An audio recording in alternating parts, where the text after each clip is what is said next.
Hold on tight. Okay, I'm going to sit down here.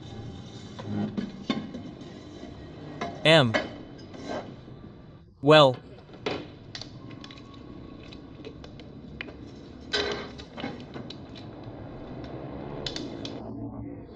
First of all, the most important thing before anything else, to all the people who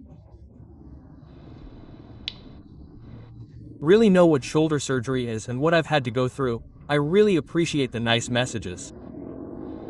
I can't explain how hard these days have been, man. People think that you're going to upload photos or videos complaining and then come back. You always try to have the best energy and not show that. But these have been very, very complicated days. The one who had surgery, I mean, this surgery is above the knee. I mean, my knee, bro, it hurt a lot and then come back. But this has, bro, honestly, this is enough to make you wallow in pain, I swear. This is enough to make you wallow in pain at night. That's crap, or these days have been much better. But they've been very difficult days. But all in all, everything has gone very well. Well, in the end I traveled. I was able to stream over the weekend, not with all the energy one would like to have, but okay.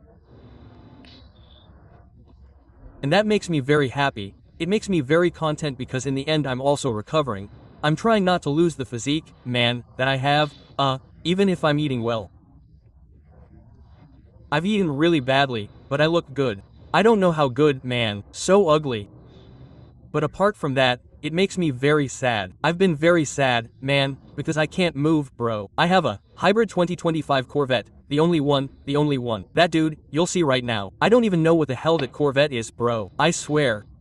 No, I don't have the slightest idea, but it's down there and I haven't been able to drive it. And you know that I'm very lazy. I like cars and going around, but I haven't even been able to drive it. Tomorrow at 5 p.m. we're going to do a streaming where I'm receiving my 2 new cars. 2 new cars that are coming to the garage, and I'll talk a little bit with Diego about other things that are coming. Because for those who don't know and understand, Diego, apart from being my friend, is my partner. I work with Diego, we're friends, we're close, and we always try to do big things. Diego is bringing the best cars in the country. There's no one else who is bringing the cars he does. To give you an idea, right now that has 2 Porsches. He has a 3 billion Porsche. It's outrageous. He has 2 Lamborghini Urus, and my idea is to have the Corvette around for about 3 or 4 months and then get a Lamborghini, which I think is the last car I'm going to get. I'm going to buy a Lamborghini over there at the U and I'm going to get it. That's what I'm going to do. Well, that's going to be the first thing I'm going to do, well, when I change the Corvette for now, well, because it's my car, it's a car that I feel would make a lot of noise here. Yeah, you know, so we're already talking about all that. I'm talking about it with Diego and the turn, but look, you know I've enjoyed it a lot. I think people have seen every car I've had, man. I think it's really cool to enjoy every car in the turn. The best thing is to take a car and jump into one really high, man, just like that. I feel like I don't have to, like, do the turns, bro, and each car has its own thing. You know what I mean? That even if I do a really fast jump I might not be able to. You know what I mean? For example, I see a lot of clips of people telling me, hey, which one, dude? Which one is the one Diego has over there, the Porsche GT3. GT3 rupees, right? Quote, when that Porsche GT3 RS arrived, everyone told me to buy it, that I would. I'll be honest with you, I don't have the money to buy the GT3, I mean, if I had the money I would be in trouble, you know what I mean? I mean, it's not like a car that I would buy right now, because bro, what do you mean?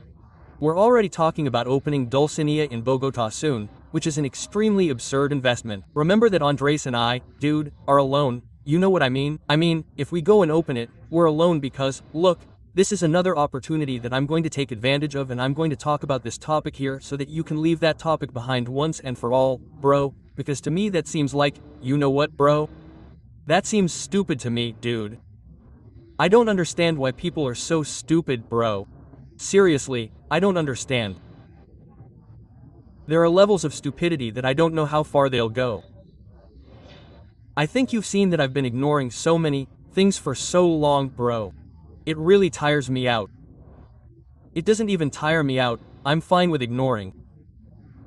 But a lot of the things that happen make me sad because I feel like something beautiful that had been built is being damaged, dude. And partly I think they have that. I'm going to talk about it so that it stays there. Do you understand? Literally, look. Dulcinea is a nightclub where Andres, who is the main owner, I think you understand that Andres is the main owner because, well, he's not just the mind behind the nightclubs, because he already had a lot of nightclubs the first time I partnered with him. When I partnered with Andres, Andres was already a beast, man. Do you understand me? He already broke it in what he did. What we were going to do was a combination of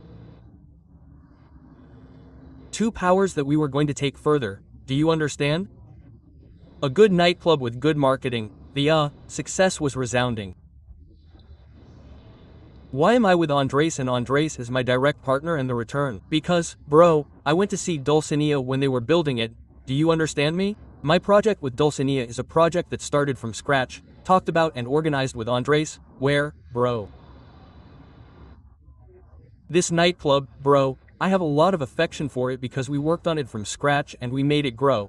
And I don't even remember the number of meetings I've had with Andres talking about Dulcinea, because it's a project that we think is really nice and because we've, honestly, knocked it out of the park. So, when there are problems involving the nightclub, I prefer to keep quiet because my personal problems don't have to affect a company where I have several partners. Do you understand? So sometimes I say, there's something with the nightclub. Shish. I'm not saying anything, dude, because first of all it's very mature, it's very childish. But I'm going to say this so that you can literally stop being stupid. Look, there's a lot of fighting and a lot of commotion about who owns the nightclub or not. Very stupid, dude. I mean, I don't understand what people gain from that. Yeah, you know what I mean. I don't understand what people gain from that. MrStiven, who's the one they mention the most, and I don't think that name has been mentioned for a long time. But I don't come here to throw anything at him. I prefer to take it and leave everything okay and let people calm down, because honestly, neither the people who throw that, nor the people, nor my followers seem very stupid to me. You guys are talking to a bro, I can't sit here with Andres for days and days and work to make the nightclub grow and then have to argue with communities or argue with people about who owns it and who doesn't and turn us back, dude. That's so. I think we're the only ones that happens to, man. It's so stupid, bro. So, when I joined forces with Andres, our intention at first, obviously, was to have strategic partners. At that time, I was friends with MrStiven. The first thing we did was write to him and tell him to be part of the project. That means that MrStiven right now, whether you like it or not, is also the owner of the nightclub. No matter how much people cry or say, he's part of it and he owns the nightclub and he was involved in the project. He may not have the highest percentage, but he's still the owner, man. Do you understand me? So, it doesn't seem to me like that allegation is very, very stupid and it's a very big nightclub that even a small percentage is a percentage that is worth it. Do you understand me? Now, the Dulcinea brand, that's very different. The nightclub is one thing, right? And the Dulcinea brand is another. The Dulcinea brand belongs to Andres Aguirre and me. I mean, it's a brand that we're going to continue expanding and growing and we'll possibly have many more partners who will join us and work with us in the nightclubs. There's nothing wrong with that, man. What is wrong is that people start looking at who's more than who when, bro, we're all making money, we're all doing something good, we're all even making tourism like a son of a. Do you understand me? So I don't agree with that, bro, because I'm the one who has to organize almost all the artists, Ryan, Blosh, Faruko, all those. I sat down, talked to them, and arranged everything for them to sing there, and Andres and I sat down and did everything to make the club grow. Just for it to go down the drain simply because of community fights and things like that, it's absurd. Do you understand? So, stop with that nonsense, bro. Honestly, stop with that nonsense, bro. That seems stupid to me. And I'm leaving it here to clarify right now because I feel, bro, that it's, bro, stupid, really. That seems stupid to me. Do you understand? And I think a lot of people have realized that I've been around for a long time.